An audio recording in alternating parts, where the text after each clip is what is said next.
handing over notes of former President Dr. Ernest Koroma of Sierra Leone to mark the inaugurations of HE President Julius Maada Bio, Saturday, 12th May 2018. Your Excellencies, Mr. President, as we prepare to be inaugurated as the fifth democratic elected President of the Republic of Sierra Leone, I wish to hand over these written statements, which I will term as my handing over notes. It is my hope that these notes I have prepared may be of assistance as you take up the mantle of providing leadership for Sierra Leoneans, all tribes, all religions, all religions, all region, all political beliefs, all ages, all gender, and all other demographics, which sometimes seems to divide citizens who share a common destiny within one country. Let me upfront state that for more detailed information, especially covering the aspects not directed mentioned in these written notes today, Your Excellencies may kindly wish to turn your attention to two comprehensive addresses I presented at the dissolutions of Parliament in 2012 and 2017, respectively, as well as to the constitutionally mandated addresses presenting the state of our nation at the start of every sessions of Parliament throughout my two tenures as President. All my addresses to the duly elected representatives of the people comprehensively outline collective achievements in the challenges we face as Sierra Leoneans.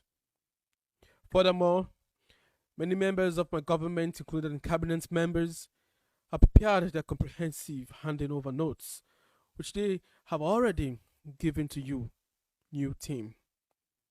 You may also wish to find the time to read those.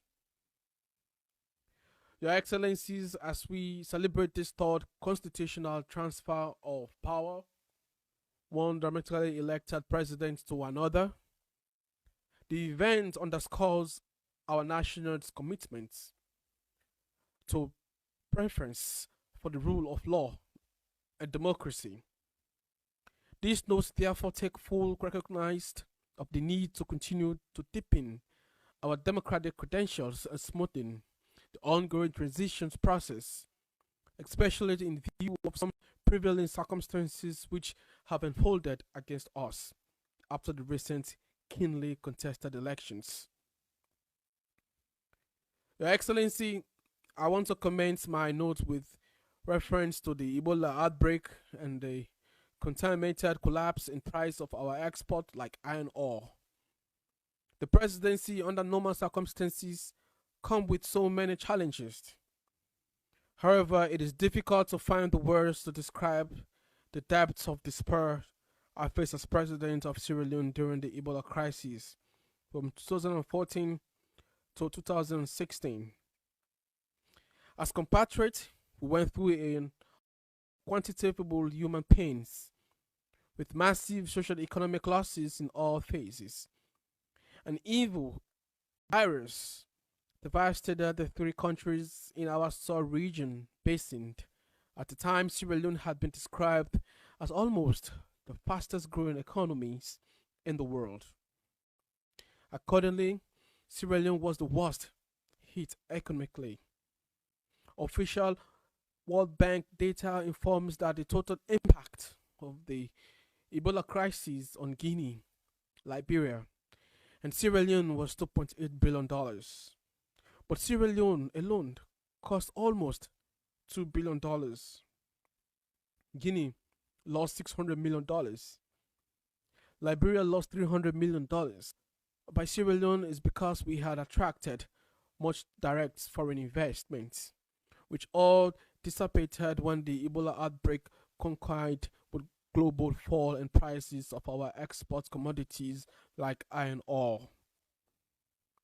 The World Bank thus reported a massive contractions of our economic growth on presidential high of 20.8% 8% at a point prior to the Ebola, down to a negative of minus 21.5%.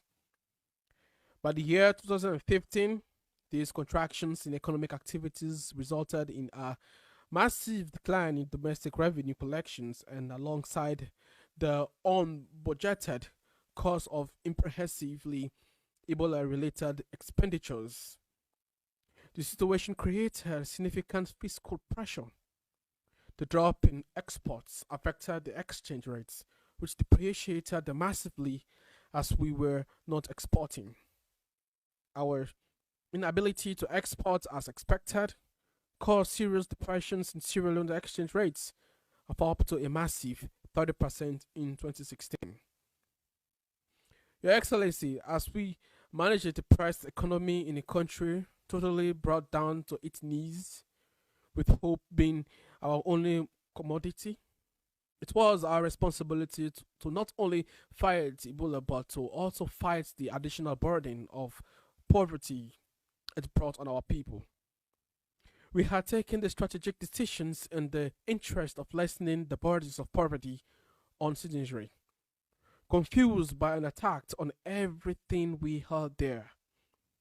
One such decision was to maintain all employees on the government's payroll, including those who was taxed, may have seems to be reluctant to shortenizing people. For example, throughout the Ebola crisis, when all schools were closed down for over a year, my government ensured every single teacher inside Sierra Leone continued to receive that salary.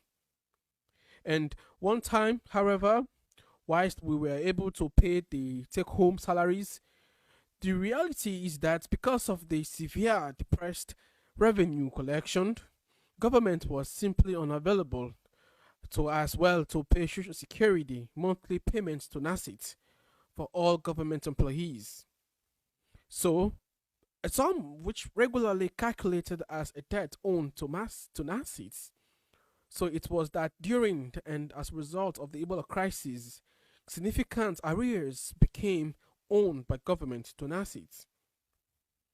I am, however, very careful and very proud to state that as the economy stabilized, we are commenced to repay to NACIT all arrears owned by government as a result of the Ebola crisis. This year of 2018 alone, prior to Your Excellency's taking up office, several billions has already been paid to NACIT. The financial systems you have inherited was already setting up those arrears. I am sure they will continue to smooth and settle down until it all arrears built up from the prior period of the Ebola crisis are cleared. Your Excellency, I have recalled the Ebola crisis to remind of all shared depths of economic and emotional despair which Sierra Leoneans went through from 2014 to 2016, when we are hit by two major shocks of commodities prices falling and the Ebola outbreak. As we were aware, the Ebola outbreak resulted in deaths of thousands of our compatriots and caused considerable social and economic damage.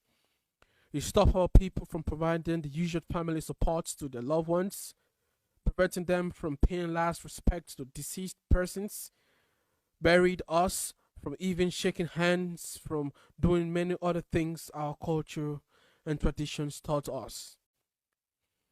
On top of this, our school closed down, our farmers abandoned their fields, the public faith in our hospitals was undermined, many local businesses folded up, and foreign investors simply ran away.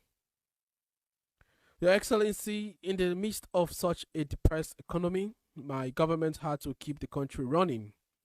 And most of all, we had the tremendous responsibility to keep the mental psyche of this nation hopeful and uplifted in the midst of social depression. This means through the Ebola crisis, our pro-poor and social welfare initiatives had to take priorities over all else. At the same time, we had to continue with our wide-ranging efforts reforms as far as to keep the country competitive. It has been thought, very thought, and I have been doing everything I can. Everything, nothing but to deep appreciations for my government team and the members and how many hours of hard work putting full Sierra Leoneans out of this crisis and then rebuild in the post-Ebola period. Your Excellency, as you see from the above narrative, Sierra Leone was shaken to its very core by Ebola. But as it's right now, we are assuming office, I am proud to state that prudent management of our economy has yielded results. The real economy has now recovered strongly, growing by 6.3%. This recovery was as a result of improved activities in agriculture, manufacturing, tourism, mining, constructions, and other services such as our continuous investment in development infrastructure. Despite some remaining vulnerabilities, we have been able to stabilize an exchange rates which depreciated by only 5% last year, 2017. This also helped to moderate inflation. Sierra Leone is a resilient nation, and under my leadership, we have pulled through. Your Excellencies, at this point, let me mention your statement role when you left your important PhD studies in the United Kingdom to come and join us towards the tail's end of the fight against the Ebola. Many Sierra Leoneans, including myself, appreciated the personal efforts you made to help combat Ebola, an enemy so vicious that it brought Sierra Leone to its knees. May God bless you for your compatriots you showed during this very low point of our nation. Your Excellency, contrary to the negative electoring and post-elections propaganda, the truth is that you have assumed the highest office in the land at the time when our country is already on a course towards achieving our national aspirations of becoming socially stable middle income country by the year 2030. This is owing to deliberate steps undertaken by my government to counter Ebola, minimize the burden of poverty on the populace, and to implement wide-ranging reforms to ensure Sierra Leone remain very competitive on the global front. My government was unique that it has intentionally pro-poor at the time, transformative in its outlook, policies, and activities all implemented with a felt and promoting good governance and respect for human rights. Mr. President, when I was elected president in 2007, our nation was still reeling from the effects of war and was still characterized as a fragile state. The biggest challenges included the need to sustain the peace, build our democracy, and to hold the country together. This unique, delicate balancing act, given the high expectations of the populace, today you have inherited a government that is rated the most peaceful in our region and one reckoned to be a nation in Africa where democracy has taken root. This is in addition to our notable progress in safety and the rule of law, participation of human rights. Our army and our police officers, who are widely acclaimed for their professionalism, now participated in the international peacekeeping. Should therefore be no doubt in the professional capacity of our security forces to execute their constitutional responsibilities. As you are aware, Sierra Leone is a small country, but with distinct regions and ethnicities, and with high public expectations. While it is true that tribal and regional tensions always flare up during political processes, it is helpful to accept that tribal in our country political requires deliberations and consistent affirmative actions policies to hold the country in one piece and in harmony. In this regard, I resisted the tremendous pressures for me to remove from key positions in civil and public services. Certain citizens perceived to be supporters of your now ruling SLPP party, even at the office of the president, perceived sympathizers of the SLPP, which was then in the opposition, were allowed to be part of the governance. This was my style of inclusive governance so that the social and political fabric of the country could be woven in harmony as government served citizens. Civil liberties and democratic freedoms enjoyed by Sierra Leoneans under my leadership are unprecedented. Although constitutionally granted, it is a fact that so far it is only under my leadership that Sierra Leoneans of all categories enjoy the highest levels of freedoms and human rights ever. I will give you two examples. A very local member of then opposition SAPP who lived in America would have weekly video broadcasts which he shared all over the world through the social media. His broadcasts were full of Honduras, incendious, and liberal attacks on my persons and on my government. He eventually returned to Sierra Leone last year and quickly continued to engage in the same conduct, which he now expanded to having appearances on radio, television, and in print publications. My concerned citizens contacted me and demanded for the said man of the LCPP to be arrested and charged to court as the evidence against his libelous and seditious activities were so overwhelming. Some citizens said jailing the said SRPP member was one way of getting the said person to be silenced. As we approach the elections, Excellency, I declined the calls for the government to arrest and charge the said man to court because I believe in his right to express himself, no matter how wrong his opinions were. His alternates were not a threat to my life, so I let him be, even as he speared terrible lies against my person and my government.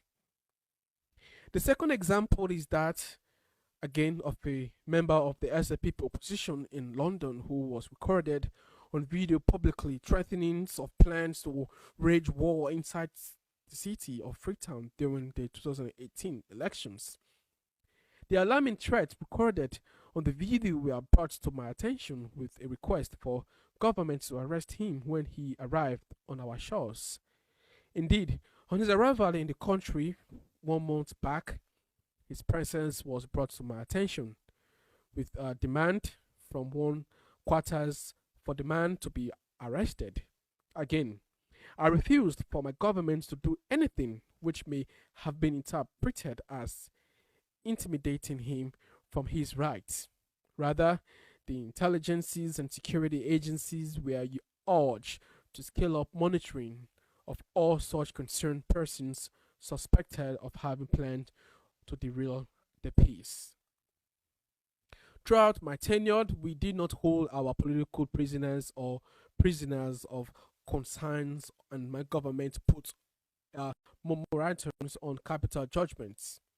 In spite of their shortcomings, we rearranged and recognized a very full press and vibrant civil society because I believe these fundamentals in promoting transparency, accountability, and in deepening good governance and democracy. Currently, our collective challenge under Your Excellency's leadership is to exert special efforts to continue to build on the above state of affairs of our peace, democracy, freedoms, right, the rule of law, and national unity to which you have inherited. Your Excellency, we have gotten to the point in the country, in the governance of the state, where firmness has become an important ingredient in law enforcement and in addressing the challenges of indiscipline and impunity.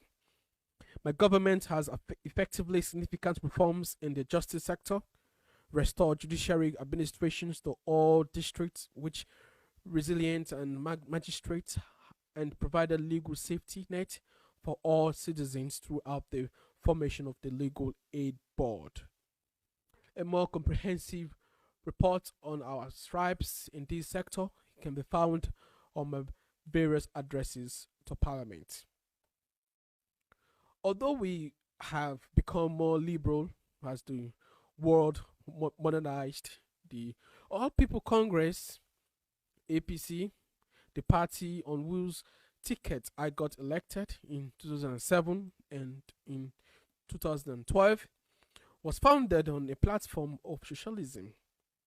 Therefore, upon my election in 2007, I did not abandon the APC's core belief that governance must be predicted on the importance of efforts to minimize the burden of poverty on the population and expanded access for the common man and woman, and do everything possible to leave no one behind.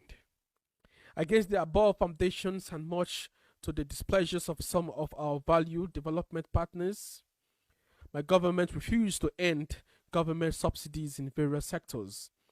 The subsidies cushions the effect of poverty in our prompt manner that can be linked to your own prompt actions on poverty elevation. This means my government had already been on a pathway which you will now be comfortable to emulate as far as poverty elevation is concerned.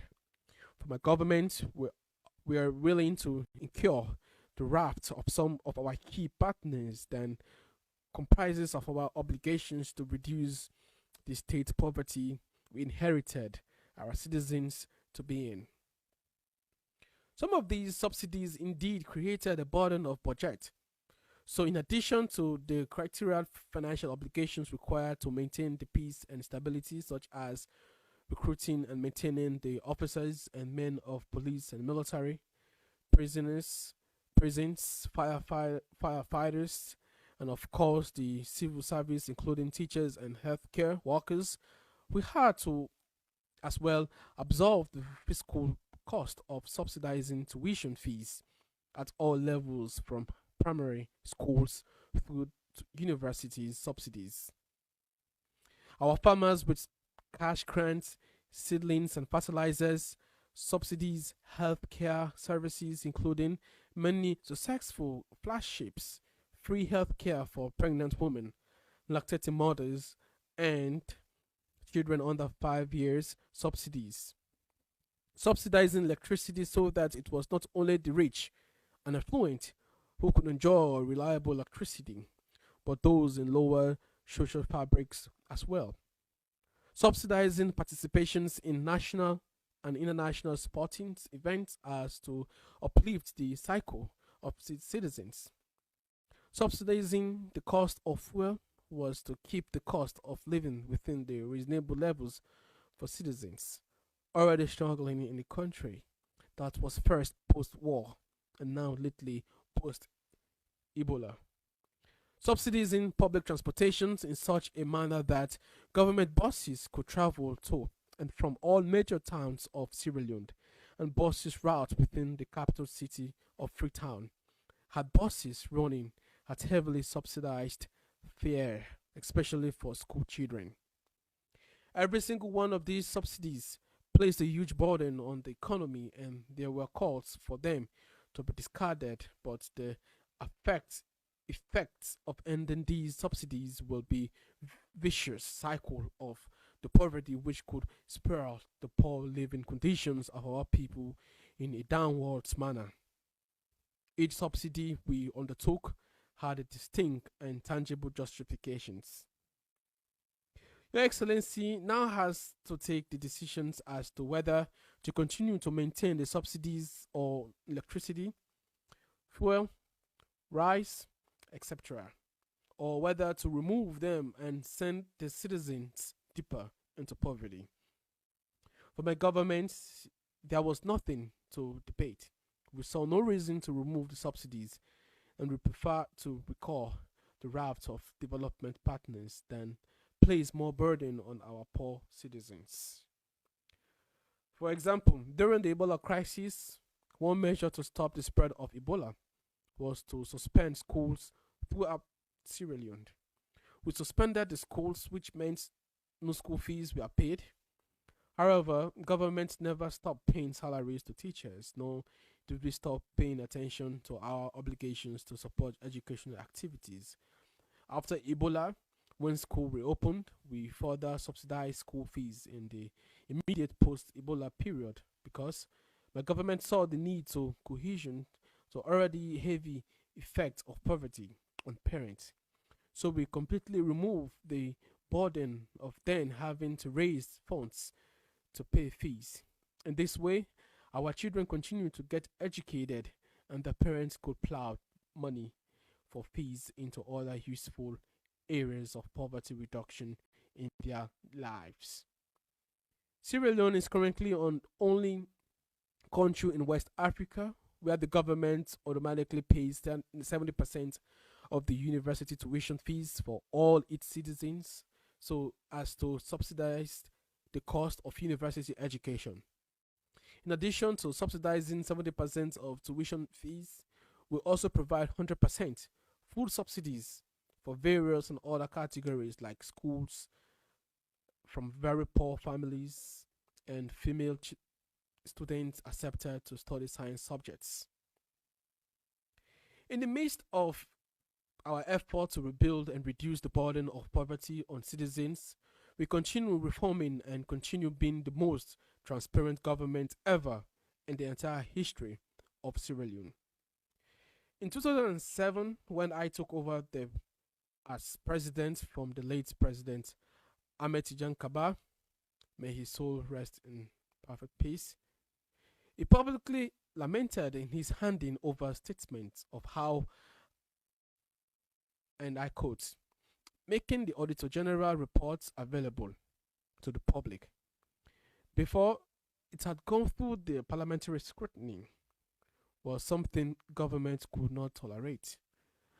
Accordingly to President Kaba in 2007, even the president is not entitled to this document until after parliamentary scrutiny.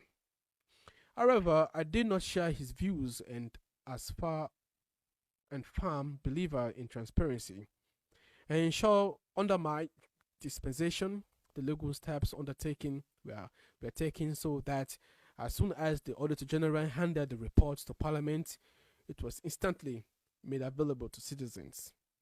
Auditor General's reports are no longer the top secret documents they used to be prior my attaining office. Now, my government has ensured the Auditor General's report is not only the only free available on request by anyone, but in addition, it is a permanently public and published on the website of the Auditor General Services. Indeed, we're strengthening the audit service Sierra Leone with the enactment of laws which gave more independence and powers to the Auditor General. We also ensured that all employees of the ASSL were highly paid. The annual wage of a staff of ASSL totally 21.6 billion leones. To get an idea of what 21.6 billion leones means, Your Excellency may want to find the time to compare it to the annual wages paid to staff of other important offices like the National Electoral Commission. Indeed, my government empowered and strengthening the Auditor General like never before in Sierra Leone. Ensuring the instant publications of Auditor General reports as they are laid in Parliament have been very helpful in our multi-dimensional approach to combating corruption. The downside of this is that areas of the Auditor General's reports which were later found in the to be inaccurate by Parliament, which give to be sensitized in the media as a deterrent to the image of my government. Despite these significant challenges, I have ensured that throughout my tenure, the people of Sierra Leone can all now freely debate the Auditor General reports, since they now have more understanding of what it contains. I'm leaving an office with my head held high in terms of promoting transparency.